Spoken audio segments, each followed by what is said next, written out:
కరేడు గ్రామం ఇప్పుడు రాష్ట్ర రాజకీయాల్లో హాట్ ఇష్యూగా మారింది.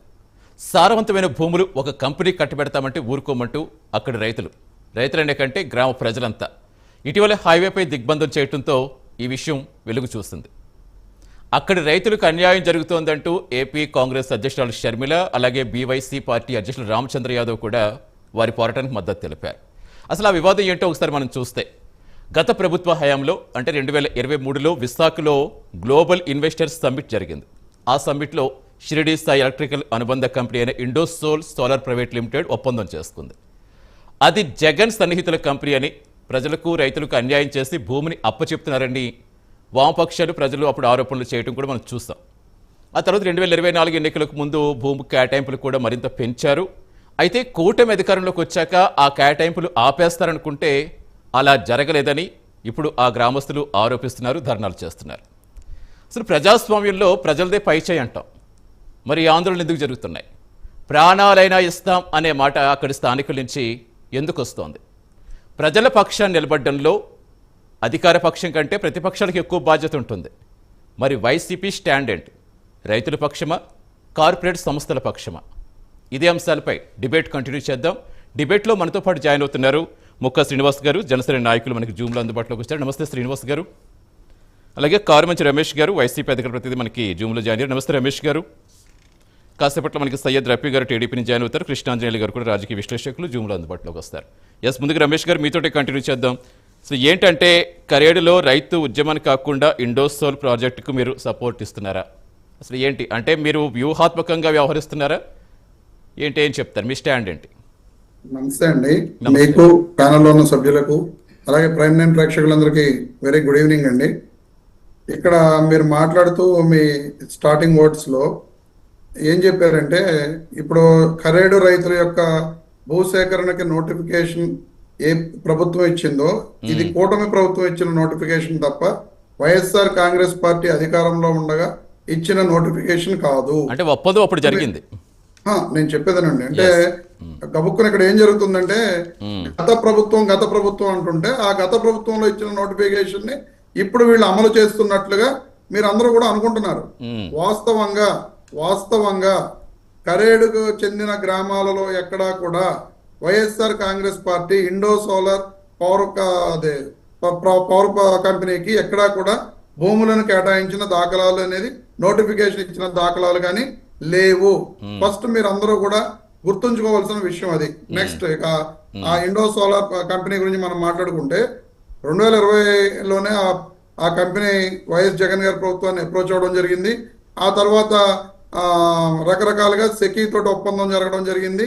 ఆ సెకీ ఒప్పందంలో ఎప్పుడూ కూడా ఈ రాష్ట్రంలో అంత తక్కువ ధరకు సోలార్ విద్యుత్ రానిది ₹2.49 సోలార్ విద్యుత్తును సెకీ ద్వారా ఆ రోజున ఒప్పందం చేసుకోవడం జరిగింది. ఆ తర్వాత ఇండో సోలార్ కంపెనీతో కూడా మేము కూడా ఈ సోలార్ పవర్ ప్రాజెక్ట్స్ ని మేము పెడతాం, అక్కడ మేము కూడా రెడీగా ఉన్నామని చెప్పి అంటే గ్లోబల్ సమ్మిట్ లో వీళ్ళతోటి టైఅప్ అవ్వడం జరిగింది. దాంట్లో అగ్రిమెంట్స్ లో కానీ ఎంఓయూలు చేసుకోవడంలో కానీ అయిన తర్వాత వైఎస్ జగన్మోహన్ రెడ్డి గారి ప్రభుత్వం క్లియర్ గా వీళ్ళకి 5,148 ఎకరాలను చేవూరు, రావూరు మండలాల్లో ఎటువంటి వివాదం లేని పంటలు పండని ఆ భూముల పంటలు కూడా పండట్లేదు, ఆ భూములని ఏపీ మ్యారిటైమ్ బోర్డు ద్వారా ఆ రోజున 500 కోట్ల రూపాయలు వాళ్ళు కంపెనీ వాళ్ళు గవర్నమెంట్ కి చెల్లించడం జరిగింది. ఆ డబ్బుల ద్వారా ఈ భూములను సేకరించడం జరిగింది. ఆ రోజునే జగన్మోహన్ రెడ్డి గారి ప్రభుత్వం అధికారంలో ఉండగా ఈ కంపెనీ కోసం 5,148 ఎకరాలు చేవూరు, రావూరు మండలాల్లో ఆ రోజున సేకరించడం జరిగింది. కానీ కొత్తగా వచ్చిన కూటమి ప్రభుత్వం ఏం చేస్తుందంటే, అప్పటి వరకు ఈ కంపెనీ జగన్మోహన్ రెడ్డి గారి బెనామీ కంపెనీ, విశ్వేశ్వర రెడ్డి గారు జగన్మోహన్ రెడ్డి గారి బెనామీ అని అధికారంలో ఉండగా రోజు జగన్మోహన్ రెడ్డి గారిపై నానా దుష్ప్రచారం చేసిన ఈ కూటమి ప్రభుత్వం అధికారంలోకి వచ్చిన తర్వాత ఈ రోజున అక్కడ వద్దు, చేవూరు, రావూరు మండలాల్లో ఆల్రెడీ 1 గిగావాట్ విద్యుత్ ఉత్పత్తి చేసే సామర్థ్యంతో ఆల్రెడీ ప్లాంట్ అక్కడ కొంత రెడీ అయిపోయింది. ఈ రోజున అది రెడీగా ఉంది. 114 ఎకరాల్లో ఆ ప్లాంట్ అక్కడ స్టార్ట్ అవడానికి సిద్ధంగా ఉంది. అయినా సరే మిగతా మీరు ఆ ఒక్కటి మాత్రం ఇక్కడ చేసుకోండి, మిగతా అంతా కూడా మేము ఆ కరేడు నెల్లూరు జిల్లాలో కరేడు మండలంలో అక్కడ 23 గ్రామాల్లో మేము సేకరించి మీకు అప్పచెబుతామని చెప్పి ఈ రోజున 8,000 ఎకరాలు మీకు అప్పచెబుతామని చెప్పి కూటమి ప్రభుత్వం కొత్తగా సేకరణ కోసం నోటిఫికేషన్ ఇవ్వడం జరిగింది. గతంలో సేకరించిన చేవూరు రావూరు మండలాల్లో తీసుకున్న 5,148 ఎకరాలని ఈ రోజున ఆ పవర్ కంపెనీకి ఇవ్వకుండా వీళ్ళు ఎందుకు పక్కకు తీసుకెళ్తున్నారు అని చెప్పవలసిన బాధ్యత ఈ కూటమి ప్రభుత్వానికి ఉన్నది. దాని మీద వీళ్ళు సరైన సమాధానం చెప్పి ఈ రోజున 5,148 ఎకరాలు ఆ కంపెనీకి ఇవ్వకుండా ఎందుకు వీళ్ళు అక్కడ మానేసి కొత్తగా భూసేకరణ నోటిఫికేషన్ కరేడు మండలంలో అక్కడ ఎందుకు ఇచ్చారు? ఈ రోజున ఆ కరేడు మండలంలో ఉన్న ఉలవపాడు అక్కడ మామిడి ప్రపంచ ప్రసిద్ధిగాంచిన మామిడి 2 పంటలు పండే భూములు ఆ రైతులందరూ కూడా గోలు పెడుతున్నారు. మొన్న హైవే మీదకి వచ్చి ధర్నాలు చేసిన సంగతులను కూడా మనం చూసాం.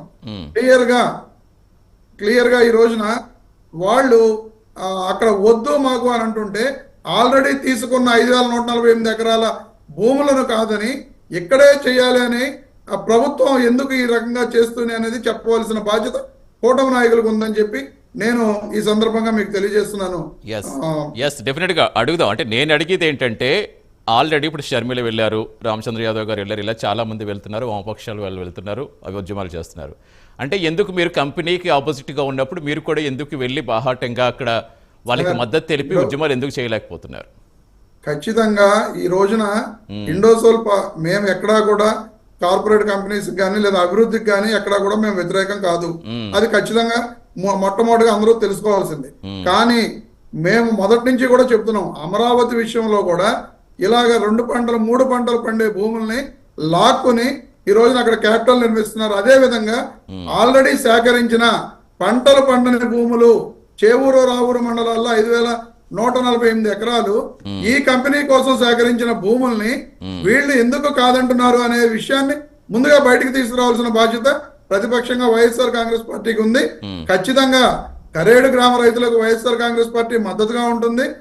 వాళ్ళు ఎట్టి పరిస్థితుల్లో కూడా అక్కడ, ఎందుకంటే అది 2 పంటలు పండే భూమి, అమరావతిలోనే 2 పంటలు పండే భూములు లాక్కుంటుంటేనే వైఎస్ఆర్ కాంగ్రెస్ పార్టీ ఆ రోజు ప్రతిపక్షంగా ఉండి 2014 నుంచి 19 మధ్య వద్దు అని చెప్పింది. ఎక్కడైతే ప్రభుత్వ భూములు ఉన్నాయో ఆ భూములను తీసుకుని అక్కడ రాజధానిని నిర్మించమని చెప్పింది. ఈ రోజున ఇంత కరేడు రైతులు వాళ్ళ భూములు మేము ఇవ్వం, మా 2 పంటలు పండే భూములు మా జీవనాధారాన్ని వీళ్ళు పోగొడుతున్నారని చెప్తే వైఎస్ఆర్ కాంగ్రెస్ పార్టీ ఎప్పుడూ కూడా పక్కకు ఉండే ప్రసక్తే లేదు. ఖచ్చితంగా వైఎస్ఆర్ కాంగ్రెస్ పార్టీ సేకరించిన భూములలో చేవూరు రావూరు మండలాల్లో ఆల్రెడీ ఈ కంపెనీ కోసం సేకరించిన భూముల్లో ఆ ప్రాజెక్టును పెట్టమని చెప్పి వైఎస్ఆర్ కాంగ్రెస్ పార్టీ తరఫున డిమాండ్ చేస్తున్నాం. రైట్. నైస్. రఫీ గారు జాయిన్ అయ్యారు, అలాగే కృష్ణ